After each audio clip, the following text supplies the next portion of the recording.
So, welcome to Sports Extra, another wonderful episode. For those of you that were wondering, where are we going to get a woman to analyze? Guess what? We've got one. A wonderful friend of mine, Veronica Gwaze. She's also a news reporter, a writer. You can definitely find a lot of her articles as well within the newspapers. Veronica, thank you so much for coming. Thank you so much, Riyombo, for having me here. Yeah, absolutely great. So we're going to be talking about a number of things today. Over the weekend, Caps United pulling off an absolute blinder against Highlanders. We're going to be digging into that, the PSL race, as well as the relegation battle. What is going on there? Because guys. And then we're also going to be moving on to talk about the St. John's T20 cricket. Well, they managed to pick up their own home turf trophy after 10 years. Imagine 10 years, which was win. Guess what? They did it over the weekend. And then we're going to look at women's sport in general. And I know that there are a lot of insights that Veronica will give to us as we're going into it. And finally, of course, into the weekend, I am a happy camper. Man United yaga winner, Liverpool yaga roa. Oh my goodness me! Such an exciting time. Sorry, Liverpool guys, but anyway, that's you never walk alone. You just never walk alone. Yeah. So in any case, all that and so much more right here on Sports Extra. We take a short break and then we come back straight into it.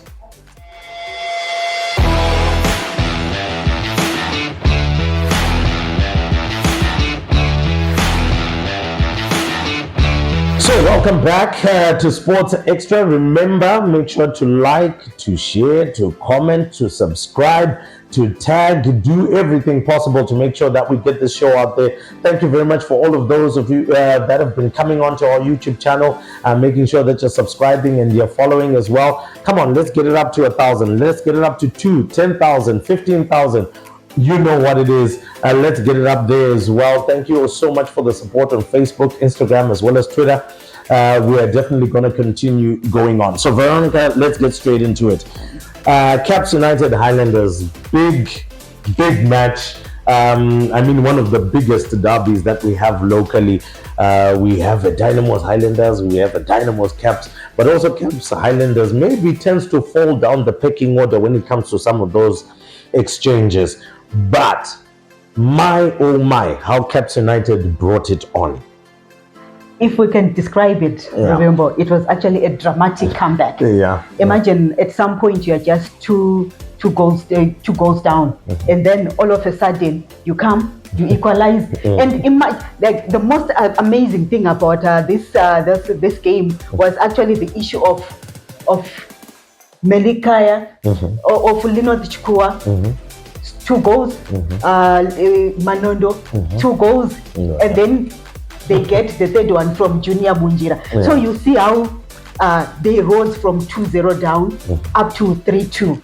And I would really vindicate Andrew Mbeba for breaking down like that, because obviously when you are 2 goals up, you feel like you have achieved, you have won the game. So I don't know, maybe it was a lapse of concentration or what, but also looking at the turnout of the fans, at first it was, I felt a bit disappointed because we did not get the numbers that we actually expected. But when it becomes a goals gala like this, and when your team has been down and they come back, they equalize, they manage to win the game, then it's actually a motivation. I'm just expecting that the next time that Caps United is back in Rufaro, we'll be seeing more numbers after what happened yesterday. I tend to agree with that, and my general feeling around Caps United has always been they love the big games, they love the big stage, they tend to come out and bring out their best football. It's against the smaller teams where Caps United will just do something ridiculous. And as you rightfully said, that this is a fantastic advert for local football, for fans to now come out and want to go to the stadium, witness the action live. But think of me as a fan saying, my word, that was 3-2 against Highlanders. Saka Caps United is now on a roll, and then they meet Arsenal Movers and the new old row. You know, with the big games, every other player that you're going to have a chat with about these big games, so-called big games, the Battle of Zimbabwe, the Battle of Harare, you know, they will tell you that such big games a self-motivation. So, when you're self-motivated, you don't want to be embarrassed. You say, Islanders came to Harare and they beat us in front of our fans. You don't want that. Yeah. So even when you go onto that pitch, it's no longer about the coach. It's about you as a player. How much do you want to push? Yeah, definitely. And I think for Lloyd Chitembe, a fantastic victory for him. Hopefully that will spur his side in order to come up with a better finish at the end of the season. And whilst talking about a better finish, let's now go into that PSL race. The PSL race is not looking too great for people that have dominated it for a while, which is FC Platinum. It's not looking good at all for FC Platinum, and losing by 1-0 against the Manica Diamonds that has been struggling over weeks to really get a number of goals or even get a win out. How detrimental, how important is this for Norman Mapeza to try and change fortunes? Definitely, Ruvimbo. It's very important for Norman because having gone for so long, they're at the top and they'd been so consistent. Then all of a sudden, it seems they start dropping the points. So it's actually key for him to start working on his team so that they start picking the points and try to reduce that gap. Because you know what, I feel like it's motivating even to the fans to have that adrenaline rush whereby you are at the edge of your seats up until the last day of the season. You don't know who is going to take the championship. So you wouldn't really want Simba to go off the leash just like that, so that such that by the time maybe we get to match day 30, we are quite sure that no one else is going to take the championship. It's for Simba to take. You wouldn't want that. So for the sake of competition and for the sake of fans to be thrilled to continue coming to these matches, Norman needs to do something. Not only Norman, it's just the top 4 teams. They need to step up so that Simba doesn't just go away like that. And also looking at Simba, you can just find Raya. Look at the business that he did at the start of the season. So obviously when you have so much talent in one space, what's left is for the coach maybe to make them a unit. Because obviously you bring in the big guys, it's about personal glory to them. They just want to uphold their name. But when he managed to make them a unit and make them play as a team, look at what he has done. Oh yeah, he's absolutely delivered, and I think at the moment, he's an outright favorite. But the race is not over yet. So make sure that you keep on watching. We'll be continuously bringing you analysis as well as results as to what happened over the weekend within the PSL. And so let's quickly move to the bottom of the log before we shift over to what we're going to be talking about next, and just talk about tough times indeed. Arsenal movers were able to kind of jump from the bottom a little, but they're not out of trouble as yet. Yes. The season hasn't gone as well. Is there a feeling, or do you also feel that maybe for the likes of Arsenal movers, they came into this not fully prepared, not fully aware of the demands of the Premier League? Because sometimes when you're in Division 1 football and maybe results are going your way, and you ultimately get promoted and you come up, sometimes you may feel it might be just as an easy ride. Is it Arsenal movers didn't know what was needed, or is there maybe a challenge with the way that they were just planning about this season? I think it's both ways. It's the issue of financial challenges, and also maybe the issue of them not understanding what it means to be in the PSL. Because when you look at this, they do have we can't really say they don't have the finances. They do have the finances, because look at their principal sponsor. The business is running on the other side. Yes, maybe they may not have as much as we expect from them. But I think also there is a time when you really need to sit down as an entity and find ways on how to motivate your players. Find out how other teams are doing this. So I think maybe Rimbo not really focusing much on arenal movers only. I feel like as football in Zimbabwe, there is need for the authorities maybe to consider having maybe some workshops even at the start of the season with the newly promoted and the senior teams that are already in the PSL, so that they get to learn how things are done, how business is done in the PSL. Because you may have the finances, but is your mindset PSL stuff? Are your decisions being made in the best interests of the team? You see? Okay. Because if I understand very well, there's a time that at Arenal Movers, they ended up giving these players my sweets, my biscuits, for them to push the product so that they get the finances to come and remunerate the players, which is not what any player would want. And what else could I think some sweets after ground kunomanya, after all that sweat, you are busy now peddling the sweat. You wouldn't want that. So you want those teams to understand how business is done in the PSL. That's it. So you can't even wait. Atingamirire futhi kuti the newly promoted teams. Let's go down to those regions. Let's educate them, wachiri kuma regions, so that they know kuti we are fighting for promotion. But what does that promotion mean? Yeah, true. Wow, that is a revelation. As I told you, a woman that knows her stuff. For Arenal Movers, okay, yeah, that's all we can say. Hopefully that will change. But in any case, let's quickly move on to the other one before we take this quick short break. We're going to move over to some of the cricket now. The 2024 St. John's College Rams T20 tournament happened over the weekend, and St. John's College managed to run away with it in the final. Very tense final it was. St. John's going on, scoring 154, and then Kearney College, which is from South Africa, actually amongst one of the top 20 schools in terms of cricket in South Africa, trying to follow that, but were not able to get to it, losing out by 6 runs. So a very tense game, very tense finish. But we caught up with David Mutendera, who's the cricket coach, the head cricket coach at St. John's College, and he seemed out of breath and out of words. How does it feel bringing the trophy back home? It's awesome, man. I got no words. Just proud of the boys. I think it's a great feeling. We hadn't won this in a long time. We played some wonderful cricket throughout the day. We had to play 3 games in a row: quarterfinal, semi-final, and the final. So, hey, all credit goes to the boys and my assistant coach, Tina Mareta. I think those guys are wonderful. So, I'm happy for St. John's at the moment. Yeah. All right, another big thing as well that was there was the fact that at St. George's you would have wanted a better performance.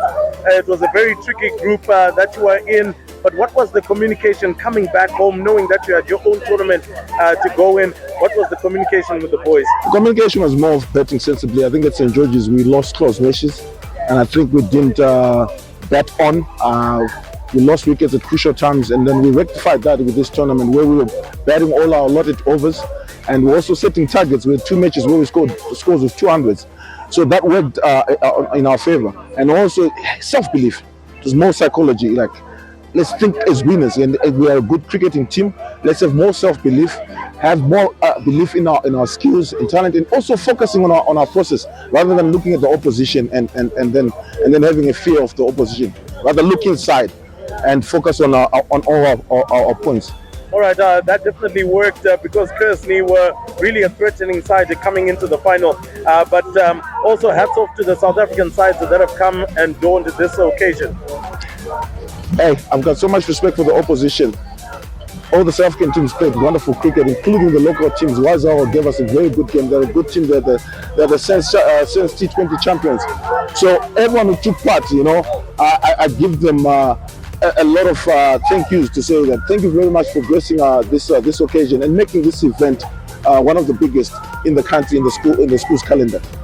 So that was David there, a happy man, but also at the same time one who was so excited at that big win. And then of course we met up with the captain, that is Taona Zmunga, captaining his side for the very first time after 10 years, hosting this tournament and winning it again for themselves. And he also expressed how they went through their processes and won it.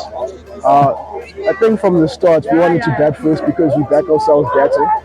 And I wanted to put scoreboard pressure, then put the runs on the board, make game chase, and we backed our bowling as well, and we showed that we won by such small margins of 6 runs. All right. Also, more importantly, you were coming out of the St. George's tournament. You would have wanted to have performed a bit better there. But coming in, I heard from your coach as well that it was more about just trying to stick to the basics, and it seems like it has worked. Yes, sir. From the start of the Saints tournament, it was a bit of a rough start, losing our first 2 games, and then picking it up, winning the remaining games that we had there. So I think we picked up the momentum. We started off slow again, losing against CBC, but we picked it up, and yeah, we're just pumped that we won. All right, and more importantly, you being a part of history, bringing the trophy back. It has been a long while since St. John's has actually won this tournament.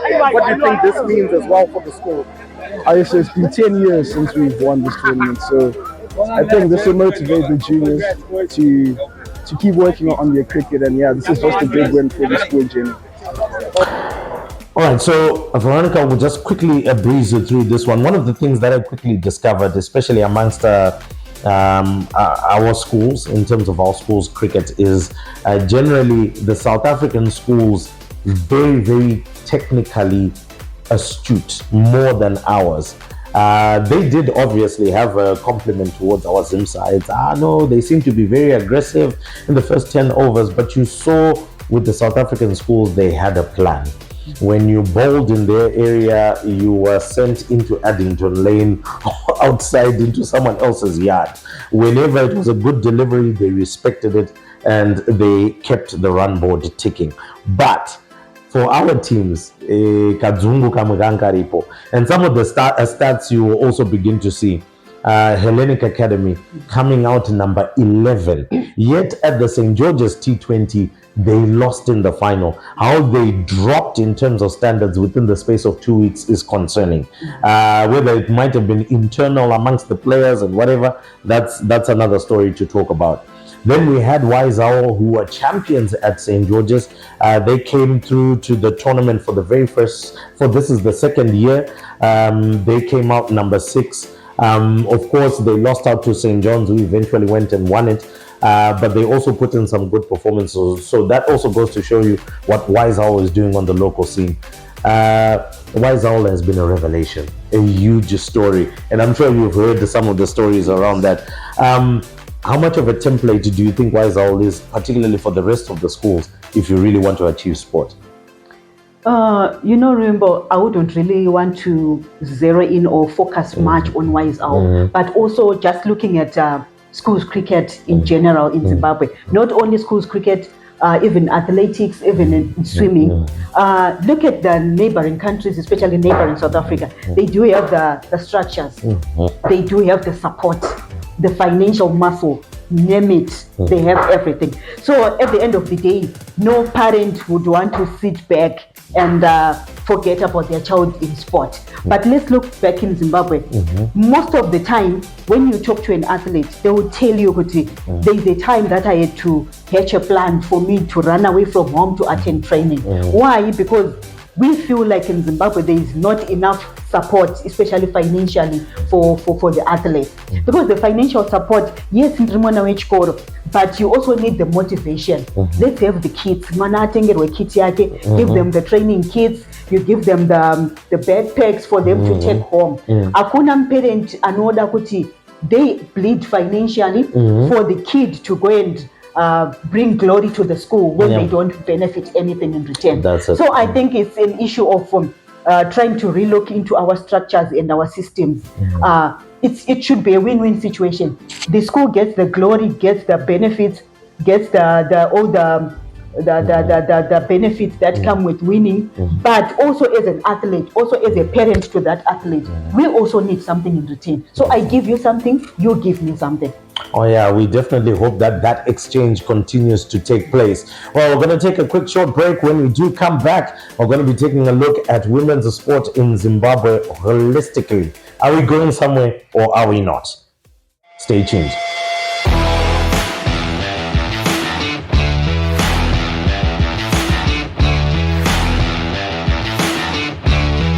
All right, so welcome back. Interesting discussions that we've had. Let's now look at women's sport, and I know you're very passionate about this, Veronica. We've been on a trip to Cape Town, went to the Netball World Cup. We saw very interesting things there, but we also learned a whole lot about what other nations do, how they prepare their teams, and how they go about things. Let's start off with women's sport in Zimbabwe. Are we taking advantage of this huge freight train on a global level? Because women's sport on a global level has become big, huge, is being professionalized, is being put in proper structures. I think we can look at the Women's Soccer League, Women's Super League rather, that is in England. It's being professionalized. I mean, we're seeing transfers happening, they're always sold out and things like that. I mean, I hear for Manchester United women that for their big derbies, they're looking now to actually move into Old Trafford because of some of the attendances that are there. Same for Chelsea with the success that they've had over the years. Now looking to move into Stamford Bridge when they're having their own matches as well.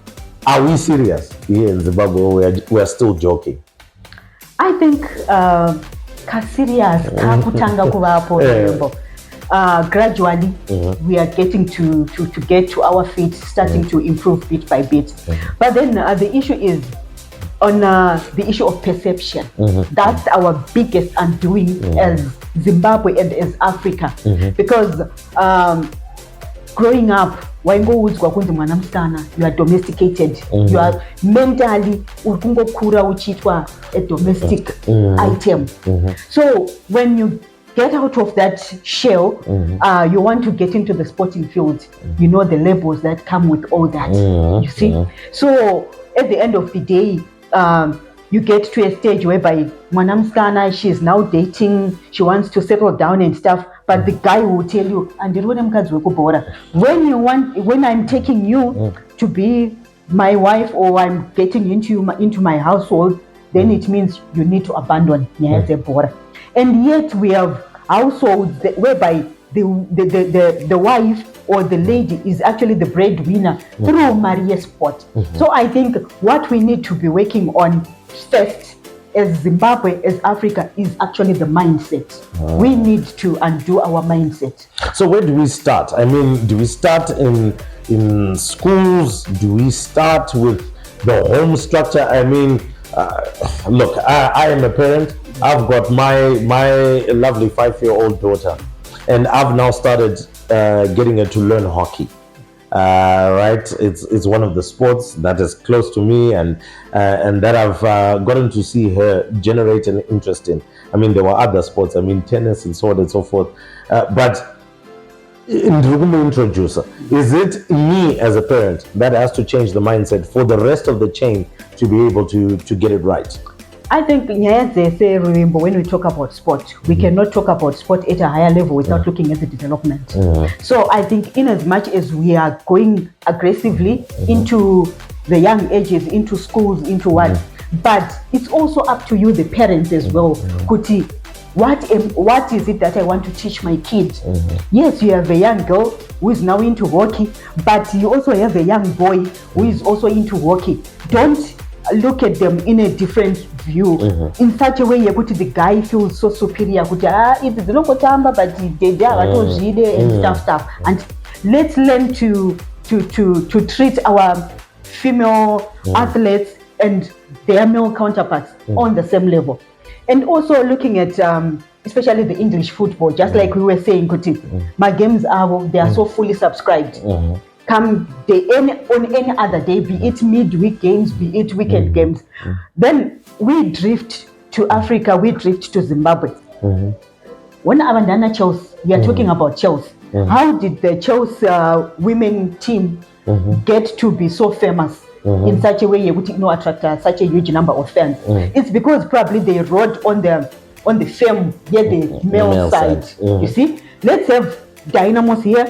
Let's have the female side of Dynamos. You see, so in such a way, even my days, will probably have a Harare derby, Harare Dynamos playing Cape United. Let's have the female side be the curtain raisers. You see, Back in the day, unotonzwa even our parents, they would tell you whenever there was a derby or whenever there was a match at Rufaro or the National Sports Stadium, I would leave home maybe around 10 a.m. I would go and watch the kids play. After the kids, you get maybe the Division 1 sides being the curtain raisers. Then later on, it's the real derby. So you would really expect that, because even if you spend 2 weekends, you are going there, you watch Cape United play, one of the female version, and get Chitamba maybe as the curtain raiser.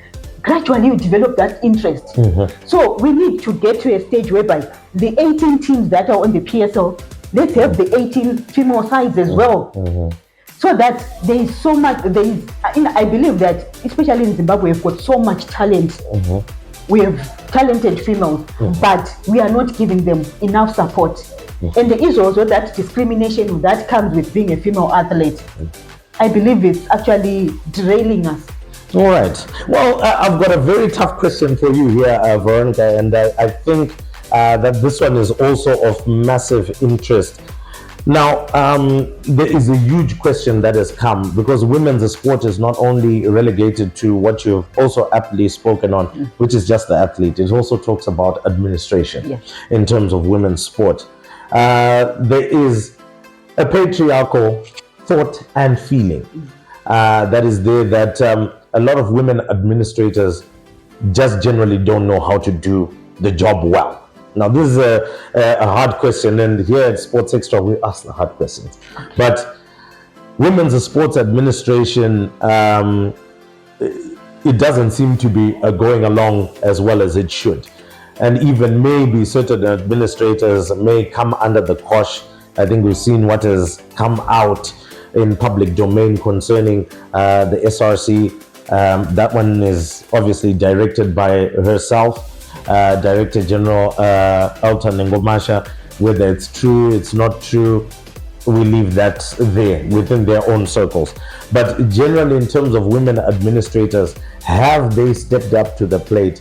Are they doing the right kind of job? Are they qualifying themselves? Are they not using emotions but using their qualifications to get the job done and take women's sport to the next level? Not only women's sports to the next level, because being an administrator, I can be look at Zifa, we have Yvonne Manwa, she's the administrator there, which Zimbabwean football is largely the male side that's looked at. But I think to take you back, just like I mentioned earlier on, that it's actually the issue of perception, the issue of orientation, how we were brought up. There tends to be that feeling that women are not as competitive as men when it comes to administration. And it's so serious to an extent that a male administrator may stray his way, but no one really wants to look at the dark side. They don't want to scrutinize the dark side. Everyone would prefer maybe sugarcoating them and trying to tell you, let's forget about it, let's focus on the positive. But when it comes to females, everyone wants to scrutinize. But honestly, I believe that as long as we have the same classes for a male child and a female in school, as long as we have the same class for these administrators, then it means we are on a level ground.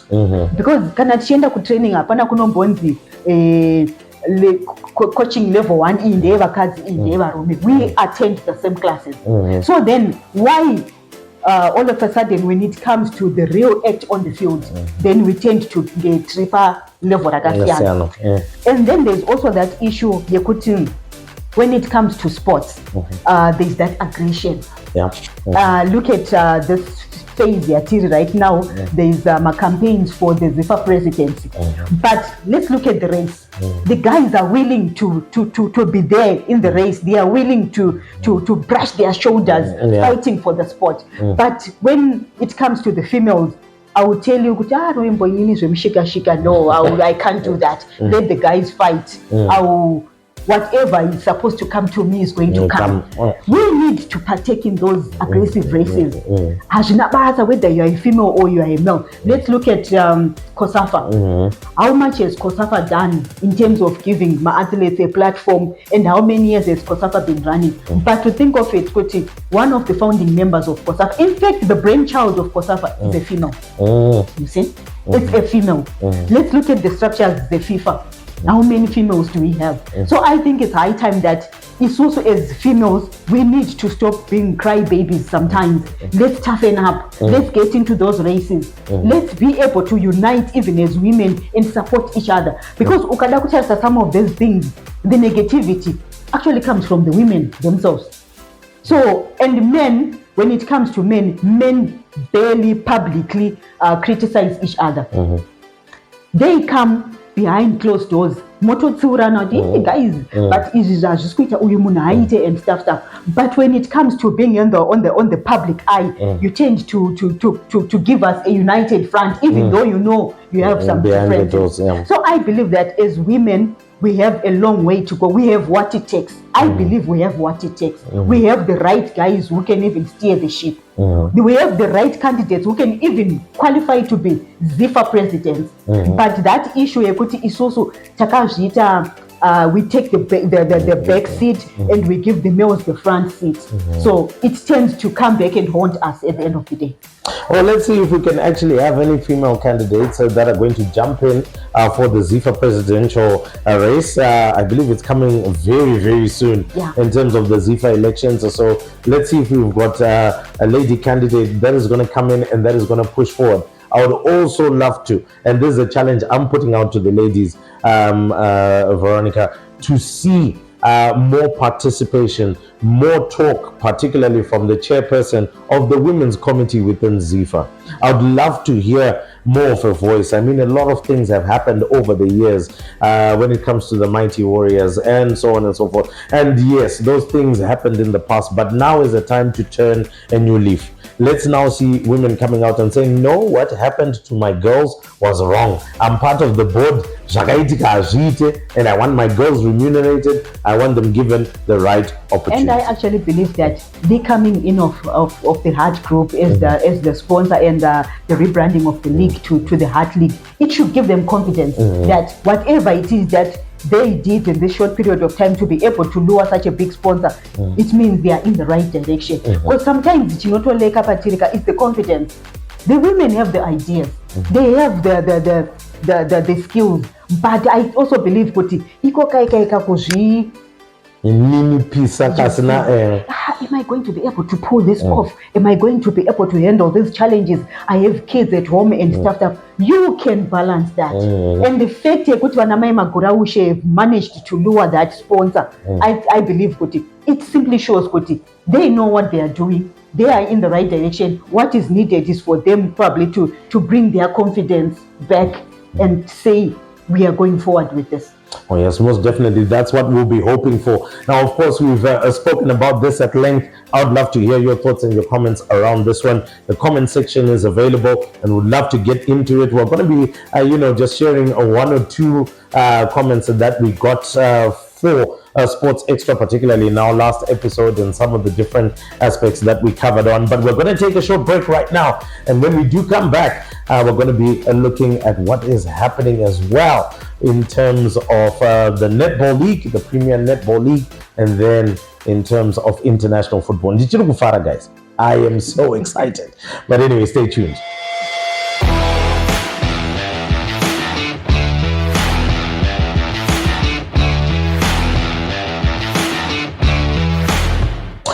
All right, so we're going to be sealing the show talking about netball and football. Let's quickly go into netball. Premier Netball League has been in the headlines for some of the wrong reasons and the right reasons. Right reasons on the court, wrong reasons off the court. But nonetheless, we know that Zimbabwe Netball Association had a symposium of sorts to unite, so to speak, in terms of their efforts and their desire to take netball forward. And netball has been one of the other topical issues as well.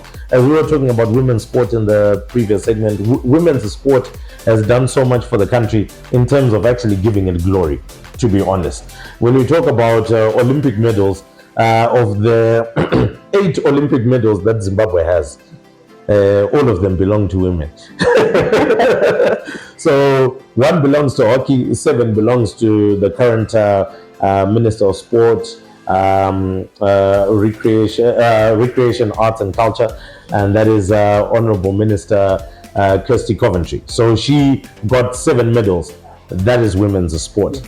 Netball went and blew the roof off Liverpool, put out a fantastic performance in their first World Cup, came number 8, went to a second World Cup, which we were privileged to have gone down to be at, came number 13 for all sorts of interesting reasons.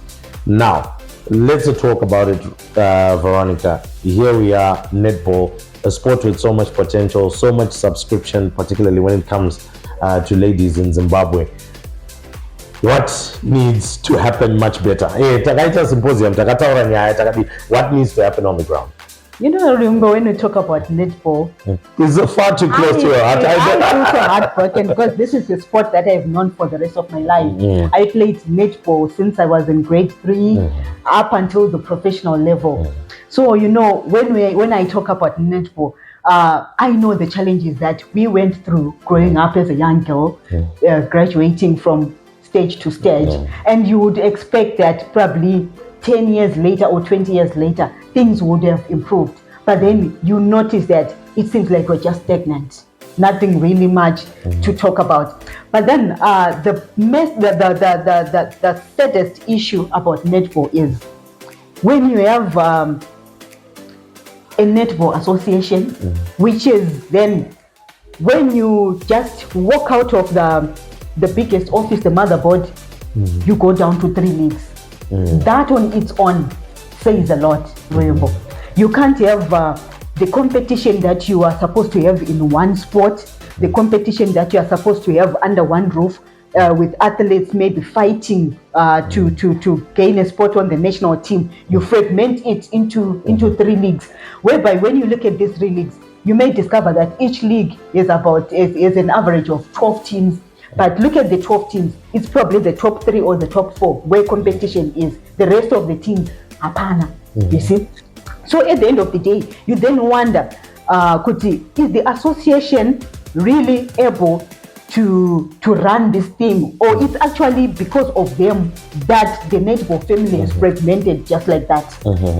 And we have the Premier Netball League, which is the professional league. Then we have the Rainbow Netball League, which ran for so many years without registration. They were going back and forth with the association. And then finally last year, we heard some months later could they have been registered, but nothing was actually said publicly about that. And then early this year, we then have the Taka Super Netball League.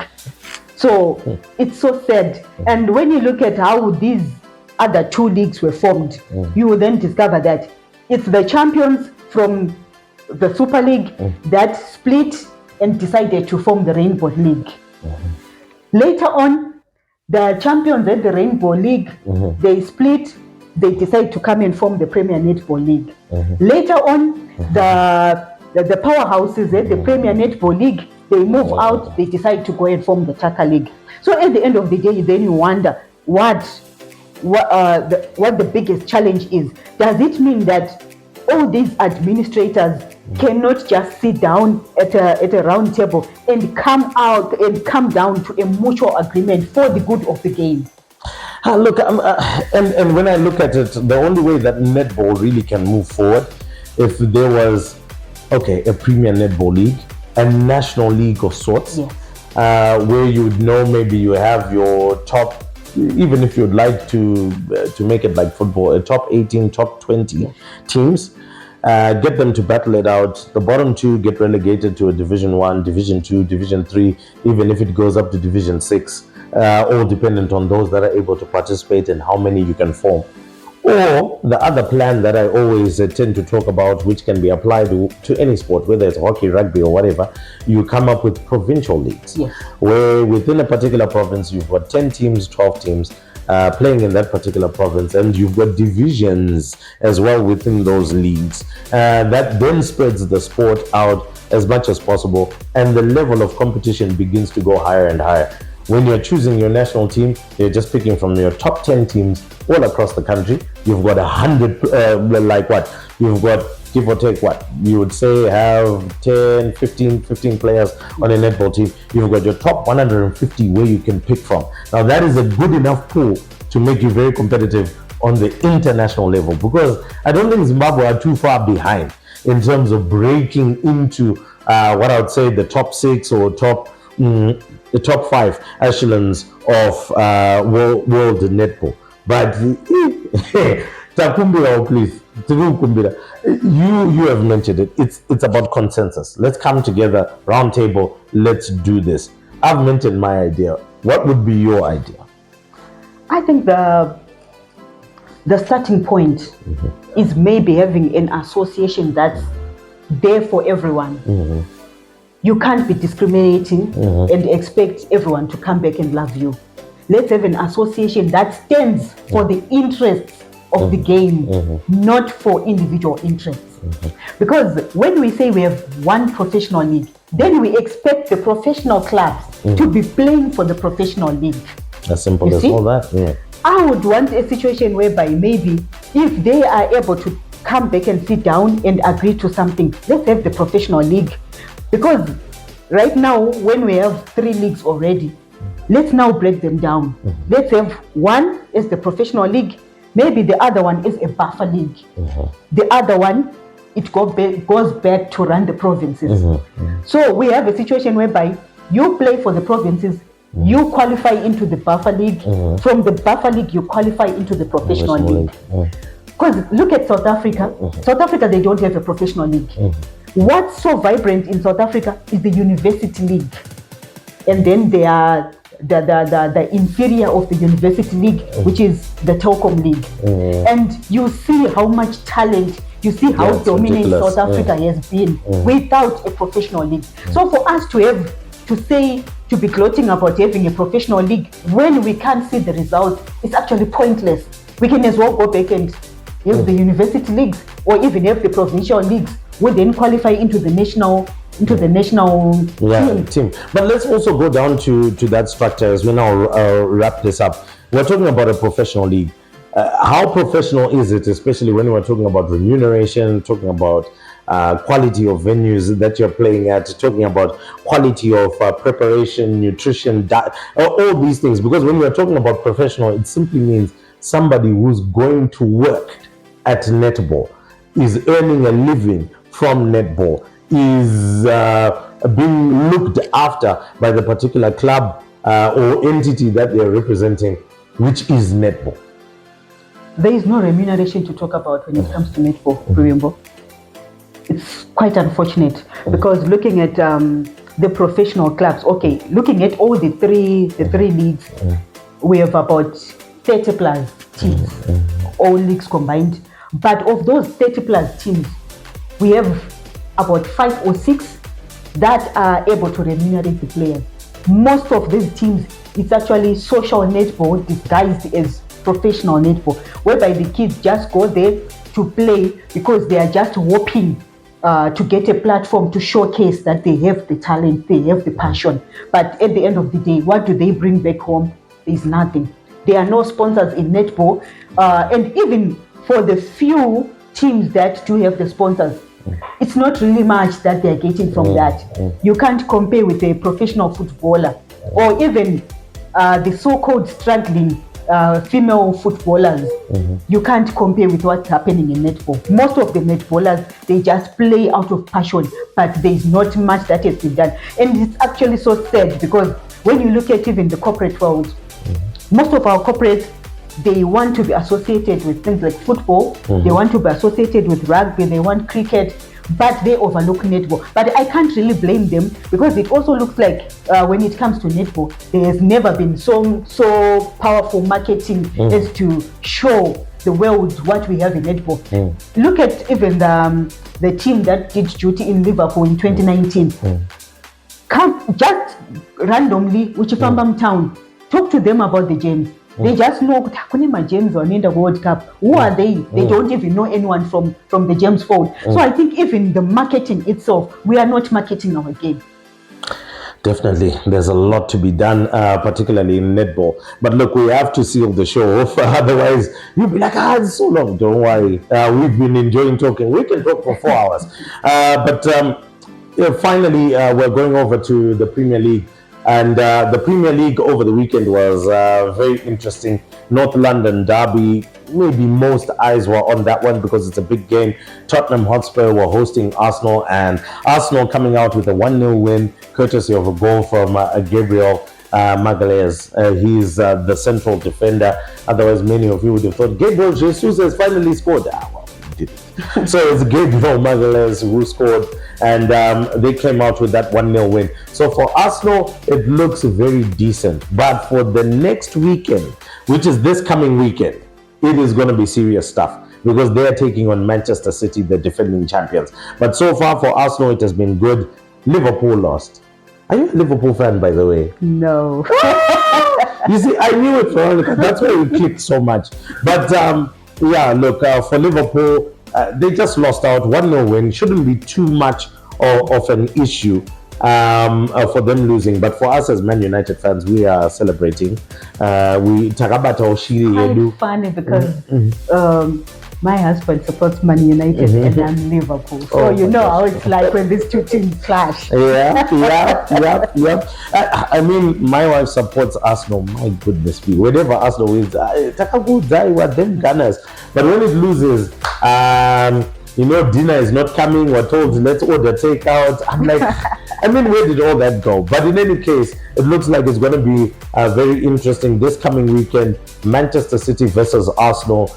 Most of the eyes will be on that. But here's what I will put to that North London derby. I feel that Tottenham Hotspur may not necessarily have the momentum or the strength at the beginning of the season to be able to face an Arsenal side which is more sure of itself now, because Arsenal has had the same starting lineup for literally 2 seasons now. Now they've added a bit of depth on the bench with a couple of buys that came through, and now they're beginning to look like a title contender, not a title chaser, because they were chasing the title last season. It's quite sad when I feel like Tottenham could have won this in the first half. True. They created and wasted so many chances, and then they just create one chance and they bury it. And that's exactly what Arsenal needs if they intend to contend for the title, because that's what Man City does. Man City is ruthless. Whenever they get the chance, they will bury it. There are some 1-0, 2-1 wins that they will get, and you will see during the season where in a game that they suffered, but they somehow managed to come out with a win. And I think that's the mentality that Pep Guardiola puts in his side. Mikel Arteta is now getting there, becoming a bit more ruthless. We lost out against Aston Villa last season, and that cost him the title. But this season, when he met them first time, he brought out a dogged 2-0 victory against them. Now in the North London derby, he brought out a dogged 1-0 victory again. Being able to dig out results in important games is what separates the chaff from the grain. But in any case, that's our thoughts. What are yours? As we come to the end of this particular show, it's been absolutely great. We've had so many discussions. Make sure that you do like, you share, you comment, you subscribe. Let's get onto the YouTube channel. Lots of content that is there, interviews as well of where we would have gone to take up some sporting action around the city as well as around the nation. And so it leads me to thank Veronica. Veronica, thank you so much for coming through. Thank you so much, Vilma, and thank you so much to the fans. Oh, yes, of course. Veronica is coming back. Don't worry. I'm going to be holding her back for so many other things that we're going to be discussing about. But up until next time, cheerio.